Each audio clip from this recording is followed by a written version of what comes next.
Hello, अरे दादा मी आले चौकामध्ये. मला घ्यायला येतोस का? हा ये ना मला घ्यायला. माझी बस पण मिस झाली आणि फोनची बॅटरी पण खूप कमी आहे. हो, 1% बॅटरी आहे. लवकर या, मी इथेच चौकामध्ये थांबते. अरे शिट.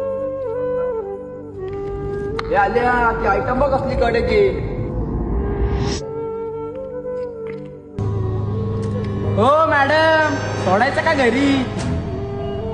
होय, मी काय म्हणतो, ती जर तयार झाली तर तू का जाणार आहे का तिला सोडायला? होय, ती सिगरेट दे इकडे. तू काय एकटाच संपतो काय? हे घे तू सिगरेट घे आणि आम्ही सगळे तिला घेतो. ओ मॅडम, अहो करमत नसेल तर या की इकडं. म्हणजे कसं आम्ही सर्व करमणूक करतो तुमची. ए तुझ्याशी बोलण्याने येईल कधी? जर ती इकडे येणार नसेल ना तर आपणच तिकडे जाऊ.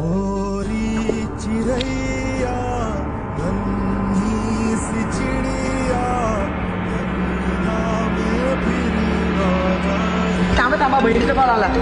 हॅलो, बोल ना तायडे. हॅलो, ऐक ना दादा, मी इथे स्टेशनला आली आहे आणि आजची ट्रेन खूपच लेट आहे. इथे स्टेशनला खूप अंधार आहे रे. मला खूप भीती वाटते. माझ्या समोर इथे स्टेशनला काही टवळकी मुलं आहेत. ते माझ्याकडे खूप वाईट वाईट नजरेने पाहतायत आणि त्यांच्याकडे बघून असं वाटतं की ते रेपिस्टच आहेत.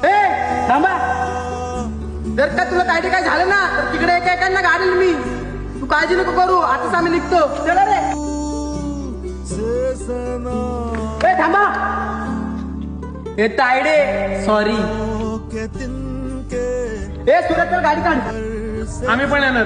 ही जशी तुझी बहीण आहे ना तशी आमची पण बहीण आहे. मग ती पण कुणाची तरी बहीण असेल ना. जोपर्यंत तिला कोणी घ्यायला येत नाही तोपर्यंत सगळ्यांनी इकडेच थांबायचं. आम्ही दोघं जाऊन येतो. प्रत्येक मुलांनी एक गोष्ट समजून घेतली पाहिजे. एकटी मुलगी म्हणजे संधी नसते. कुणाची तरी मुलगी, कुणाची तरी बायको आणि कुणाची तरी बहीण असते.